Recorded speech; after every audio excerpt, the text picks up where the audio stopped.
नमस्कार और स्वागत है आपका ज्ञान और प्रेरणा की इस खास यात्रा में। सभी सुनने वालों को हमारा अभिवादन। आज हम एक ऐसी किताब पर बात करने जा रहे हैं जो भारत के हर युवा के लिए एक मशाल की तरह है। एक ऐसी किताब जो सिर्फ सपने देखना नहीं सिखाती, बल्कि उन सपनों को हकीकत में बदलने का हौसला भी देती है। और ये किताब लिखी है भारत के सबसे प्रिय राष्ट्रपतियों में से एक महान वैज्ञानिक डॉक्टर APJ अब्दुल कलाम ने। जी हाँ, किताब का नाम है ignited minds, unleashing the power with in India. बिल्कुल। और इस किताब में भी हम खास तौर पर आज इसके 6ठे अध्याय पर ध्यान केंद्रित करेंगे, जिसका शीर्षक है the knowledge society. The knowledge society यानी ज्ञान समाज। हाँ, ये सुनने में बहुत भारी शब्द लगता है। चलिए इसे थोड़ा आसान बनाते हैं। इसका असल में मतलब क्या है? देखिए, नॉलेज सोसाइटी का सीधा सा मतलब है एक ऐसा समाज जिसकी नींव या कहिए जिसकी सबसे बड़ी ताकत उसके खेत, कारखाने या सिर्फ पैसे पर नहीं, बल्कि उसके लोगों के ज्ञान पर, उनकी नॉलेज पर टिकी हो। अच्छा। एक ऐसा देश जहां जानकारी और शिक्षा का सही इस्तेमाल करके तरक्की की जाए, जहां लोगों की काबिलियत ही उसकी सबसे बड़ी संपत्ति हो। यानी एक ऐसा देश जहां दिमाग की ताकत मशीनों की ताकत से ज्यादा महत्वपूर्ण हो जाए। बिल्कुल। यहाँ से ये चर्चा वाकई दिलचस्प होने वाली है। अध्याय की शुरुआत में ही डॉक्टर कलाम एक बहुत ही महत्वपूर्ण बात कहते हैं। वो हमें याद दिलाते हैं कि प्राचीन भारत एक उन्नत ज्ञान समाज था। मतलब ये कोई नया कॉन्सेप्ट नहीं है हमारे लिए। बिल्कुल नहीं। हमारे पास तो ज्ञान की एक बहुत समृद्ध विरासत थी। लेकिन फिर वो सब खत्म कैसे हो गया? डॉक्टर कलाम कहते हैं कि आक्रमणों और खासकर औपनिवेशिक शासन यानी कॉलोनियल रूल ने हमारी उस क्षमता को लगभग खत्म ही कर दिया। सही बात है। और इसका असर ये हुआ कि आजादी के बाद हमारे युवाओं के लक्ष्य वो बहुत छोटे हो गए। हाँ, बस एक सामान्य नौकरी पाना ही काफी लगने लगा। और यहीं पर इस अध्याय का मुख्य संदेश छिपा है। डॉक्टर कलाम का मानना है कि भारत को अपनी उस खोई हुई पहचान को फिर से खोजना होगा। हमें फिर से एक ज्ञान समाज बनना होगा। ये एक बड़ा सवाल है। जब हम ज्ञान की बात करते हैं तो क्या इसका मतलब सिर्फ वो ज्ञान है जो स्कूलों और कॉलेजों में मिलता है? डॉक्टर कलाम इसी धारणा को तोड़ते हैं। वो बताते हैं कि ज्ञान के कई रूप हैं और यह हर जगह मौजूद है। हर जगह? हाँ, ये शिक्षा, सूचना, बुद्धिमत्ता और अनुभव, इन सब के मेल से बनता है। मतलब ये ज्ञान हमारे शिक्षकों और वैज्ञानिकों के पास तो है ही, लेकिन ये हमारे कलाकारों, कारीगरों, हकीमों, वैद्यों, दार्शनिकों, संतों और यहाँ तक कि हमारी गृहिणियों मतलब हाउसवाइफ के पास भी है। बिल्कुल।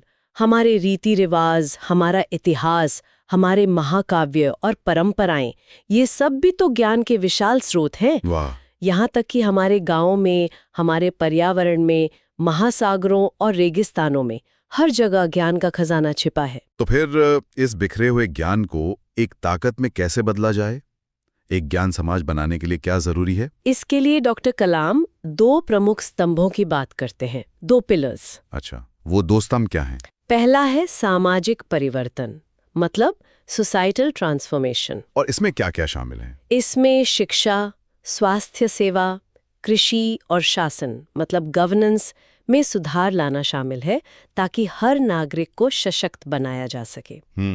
और इस बड़े काम के लिए युवा और ऊर्जावान नेताओं, यंग एंड डायनामिक लीडर्स की जरूरत है। ठीक है। और दूसरा स्तंभ है धन का सृजन, वेल्थ जनरेशन। अच्छा, इसके लिए ऐसी नीतियां बनानी होंगी जो नागरिक केंद्रित हों, टेक्नोलॉजी ऐसी हो जो उपयोगकर्ता संचालित हो, मतलब यूजर ड्रिवन। और सबसे जरूरी, उद्योग, प्रयोगशालाओं और शिक्षाविदों यानी इंडस्ट्री, लैब, अकेडमिया के बीच एक मजबूत जुड़ाव हो। इस अध्याय में डॉक्टर कलाम कुछ दिलचस्प लोगों से अपनी मुलाकातों का भी जिक्र करते हैं, है ना? हाँ, बिल्कुल। एक कहानी डॉक्टर N महालिंगम की है, जो एक बड़े उद्योगपति और शिक्षाविद हैं। अच्छा। जब डॉक्टर कलाम उनसे मिले तो वो लगभग 80 वर्ष के थे। 80 वर्ष? और जब डॉक्टर कलाम ने उनसे उनके अगले मिशन के बारे में पूछा तो उनका जवाब हैरान करने वाला था। क्या कहा उन्होंने? उन्होंने कहा कि वो पिछले तमिल धर्म ग्रंथों का विश्लेषण कर रहे हैं। सोचिए। वाह। ये ज्ञान के प्रति वो आजीवन प्यास को दिखाता है। एक और दिलचस्प सवाल का जिक्र है जो मुंबई में एक छात्र ने उनसे पूछा था। हाँ। डॉक्टर कलाम, भारत अपनी कार और अपना इंजन कब डिजाइन और बनाएगा? ये सवाल सिर्फ टेक्नोलॉजी की बात नहीं करता है ना? नहीं। ये सवाल आकांक्षा को दिखाता है, एस्पिरेशन। आत्मनिर्भरता और अपनी पूरी क्षमता हासिल करने की इच्छा को। और फिर विप्रो के अजीम प्रेमजी का भी उदाहरण है। उन्होंने सफलता के 3 कारण बताए। पीढ़ियों की कड़ी मेहनत, ग्राहक की खुशी के लिए काम करना और थोड़ी सी किस्मत। लेकिन उन्होंने एक और बहुत महत्वपूर्ण बात कही। हाँ, सामाजिक चिंता के साथ धन का सृजन, wealth generation with social concern. ये बहुत गहरी बात है। इन सभी अनुभवों से डॉक्टर कलाम एक ज्ञान समाज के लिए जो जरूरी तत्व हैं वो बताते हैं। क्या है वो? एक प्रतिस्पर्धी माहौल, मतलब कॉम्पिटिटिव एनवायरनमेंट, नेटवर्किंग क्षमता, सामाजिक चिंता के साथ धन का सृजन और सबसे महत्वपूर्ण, युवाओं के प्रज्वलित मन, इग्नाइटेड माइंड्स। बिल्कुल। और यहीं पर वो महर्षि पतंजलि का एक अद्भुत उद्धरण, एक कोट देते हैं। हाँ, वो कहते हैं, जब आप किसी महान उद्देश्य, किसी असाधारण परियोजना से प्रेरित होते हैं तो आपके सभी विचार अपनी सीमाएं तोड़ देते हैं। आपकी चेतना हर दिशा में फैलती है और आप खुद को उससे कहीं ज्यादा महान पाते हैं जितना आपने कभी सपने में भी नहीं सोचा था। ये इस अध्याय का सार है ना? यही है। डॉक्टर कलाम कहते हैं कि किसी भी देश की सबसे बड़ी शक्ति उसके लोग हैं और हमारे देश के 1 अरब दिमाग एक बहुत बड़ी शक्ति है जिसे बस जगाने की जरूरत है। चलिए, इस अध्याय के लिए मुख्य बिंदुओं को 10 सीधे सवालों के जरिए फटाफट दोहराते हैं। जरूर। तो पहला सवाल, डॉक्टर कलाम के अनुसार प्राचीन भारत क्या था? एक ज्ञान समाज। और भारत की इस मूल शक्ति को किसने नष्ट किया? आक्रमणों ने और खासकर औपनिवेशिक शासन ने। बिल्कुल। अच्छा, ज्ञान समाज के 2 मुख्य घटक क्या है? सामाजिक परिवर्तन और धन का सृजन। सही। और ज्ञान कहाँ पाया जा सकता है? हर जगह, शिक्षा से लेकर अनुभव, कला और यहाँ तक कि गांवों में भी। बहुत बढ़िया। धन सृजन के लिए क्या आवश्यक है? नागरिक केंद्रित नीतियां, उपयोगकर्ता संचालित तकनीक और वो उद्योग, लैब, शिक्षा जगत का जुड़ाव। एकदम सही।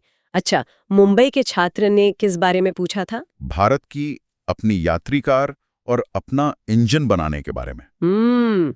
और अजीम प्रेमजी का मुख्य संदेश क्या था? सामाजिक चिंता के साथ धन का सृजन। बिल्कुल। और जब आप किसी महान उद्देश्य से प्रेरित होते हैं तो क्या होता है? आपका मन अपनी सारी सीमाएं तोड़ देता है और आप खुद को महान पाते हैं। शानदार। डॉक्टर कलाम के अनुसार पृथ्वी पर सबसे शक्तिशाली संसाधन क्या है? प्रज्वलित मन, इग्नाइटेड माइंड्स। और आखिरी सवाल, इस अध्याय का भारत के लिए अंतिम संदेश क्या है? एक ज्ञान शक्ति के रूप में अपनी स्थिति को फिर से खोजना। यह अध्याय हमें एक बहुत शक्तिशाली विचार देता है।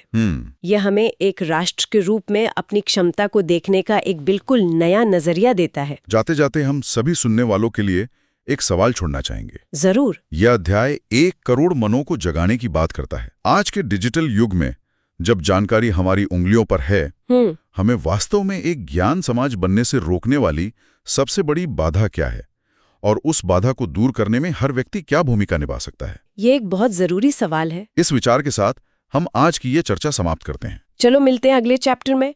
तब तक पढ़ते रहिए, बढ़ते रहिए